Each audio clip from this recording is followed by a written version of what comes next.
تاسو ګواه یې. زه دلته د ټولو سیاسي ګوندونو مشران ګواه کوم. زه د ټولو پروفیشن پیښې چې موږ ورغلي یو د هغو مشران ګواه کوم. او زه ضلعو ته تللی یم. تاسو مشرانو دا سپین ږیرو یا ځوانانو زما خبره به اورئ چې زه څه وایم. تاسو آیا ګواه نه یې چې ما هلته کومه بیانیه چلولې وه؟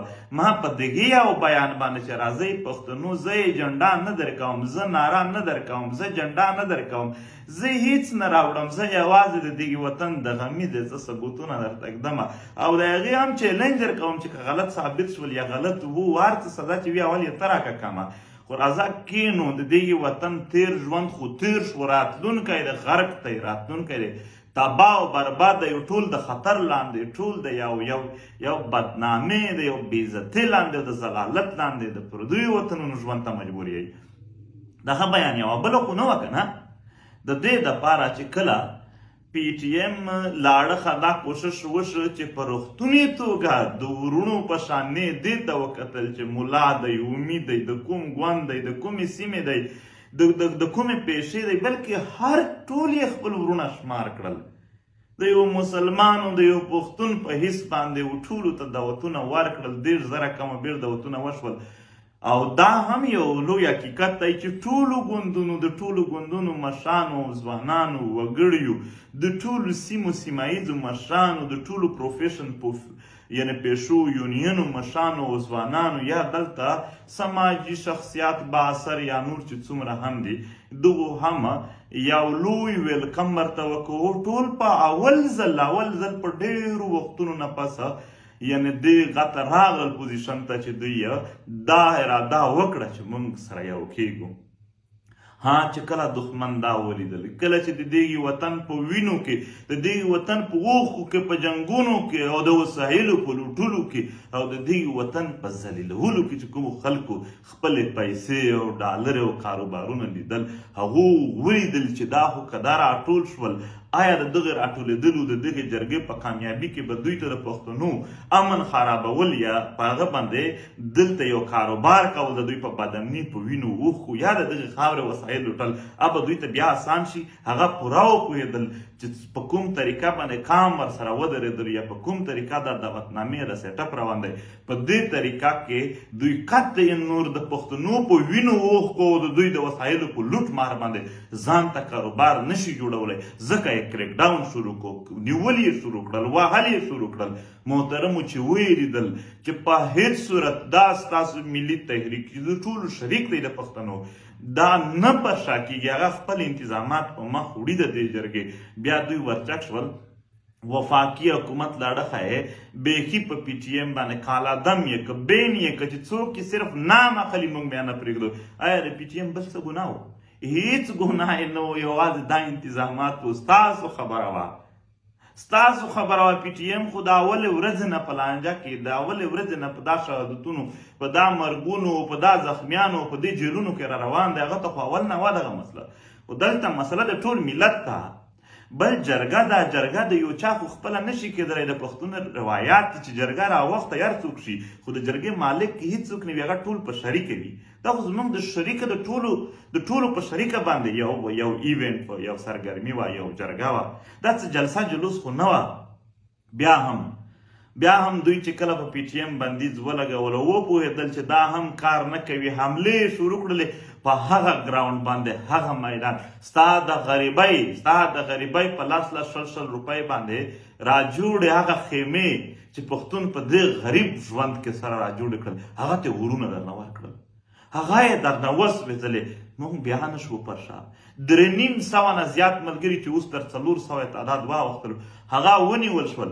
موږ د انتظاماتو نه یو پر شا شوي. موږ تاسو سره وعده کړې وه چې راځئ موږ په خپل ځای درته ولاړ یو. ان تر دې چې راغلل د ټوپکو سره فایرینګونه یې شروع کړل، ویستل یې شروع کړل، زما ملګري یې شهیدان کول شروع کړل. نن یې هم ویډیو ثبوتونه موجود دي.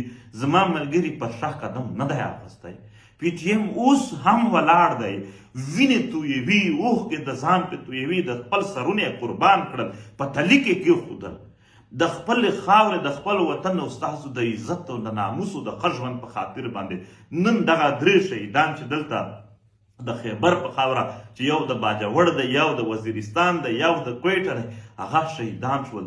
د هغو ماندې نن چې ژړا ته مجبورې دي، د هغو خویندې چې نن ژړا ته مجبورې دي. ته راته ووایه پښتونکامه، زه د ګواه جوړومه چې ما سوا د یو داسې جرګې چې ته اتحاد اتفاق وکړې، بل یې د کوم مقصد دپاره د یو مظلوم ملت د ښه ژوند دپاره د دې دپاره راټولولو، بل هېڅ مقصد نه و. موږ سرونه ورکوو، موږ په میدان ولاړ یو.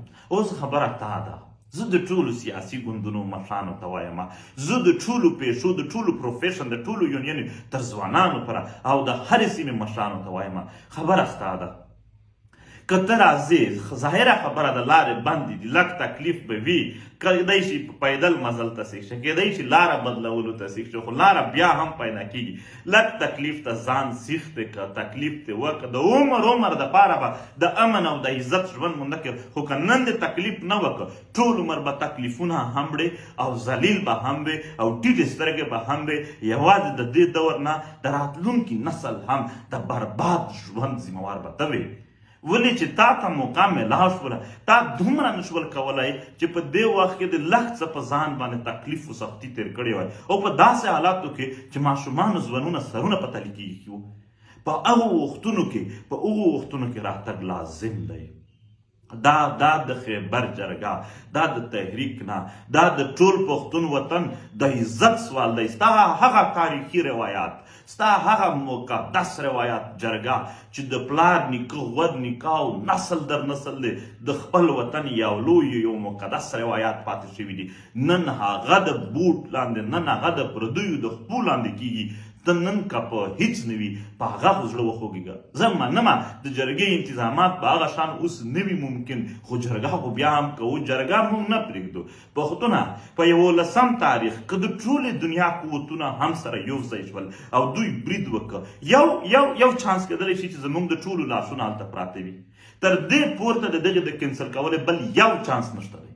خامخا جرګه مونږ کوو د دغې وطن په خاطر باندې. مونږ د دغې وطن دغه مضبوط روایات، دا مقدس روایت نه مړولو ته ورکوو، نه د دغې وطن په وینو اوښکو باندې، نه د دغې وطن په وسایلو باندې پردیو کاروبار ته پرېږدو.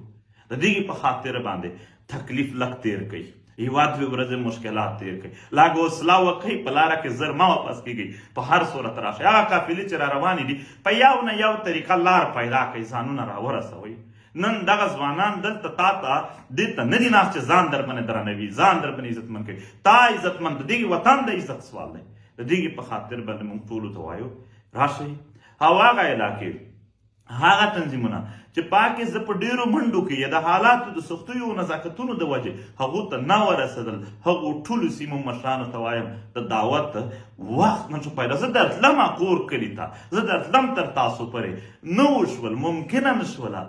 نو دېږي د وجې یعنې زموږ نه د مولانا شیراني صاحب پارټۍ پاتې وه، د سمیع الحق صاحب پارټۍ پاتې وه، داسې د پنجپیر نه راواخله نورې مدارس یا کانیا پورې، یا دلته زموږ چې کومه په هنګو کې کوم زموږ پیران دي یا خانقي دي، یا دلته د پړاچینار و یا جنوبي پښتونخوا وه، یا نورې داسې د سلیمان خېلو چې کوم په پنجاب کې آباد دي نورو ځایونو کې، یا په کراچۍ کې چې کوم آباد وي، یا په اسلام آباد کې دغه ډېرو ځایونو ته زموږ تګ نه وشه. د حالاتو نزاکت و د وخت کمای و، ستاسو د دعوت دی درته، بې دعوته راشئ.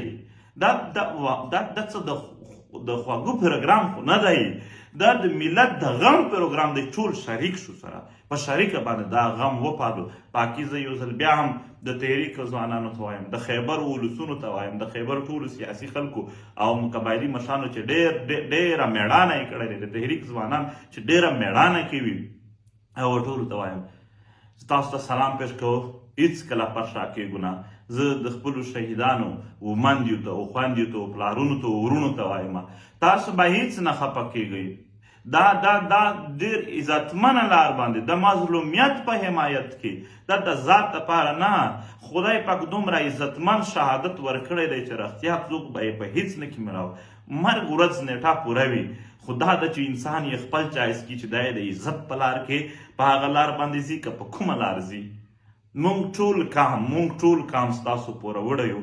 بیا به هم سبا 3 بجې ته د شهیدانو جنازې دي، هغه ته به د شهیدانو خپلوان هم راځي، خاندانونه به راځي، هلته به د شهیدانو په هکله او د مبارزې په هکله بیا خبره کیږي.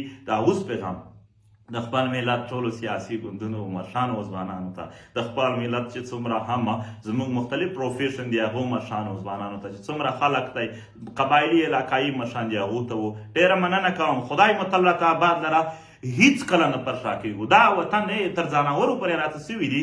په دې حالاتو کې پر شا کېدل یعنې دا به بېغیرتوب نه کوو، یو یې نه کوو، کلک ورته ودرېږو، سرونه ځي پروا نشته دی، سرونه ټیټوو نه. ناکامي مو هم قبوله ده، خو غلامي و ټیټ سر مو نه دی قبول. په دې خاوره باندې دا مونږ نشو کتلی چې دا څه روان دي. د دې په خاطر به ټول راپاسو. خدای مو تل راته آباد لره، خوشحاله اوسئ. دواړو لاسو سلام درته کوم. او زه به په 11 اکتوبر نه مخکې یعنې چې نن نه سفر را شروع شي، ګورم چې ټول راشي. آباد اوسئ. مقابله د پښتنو د دښمن ده. راځئ میدان ته. خوشحاله اوسئ.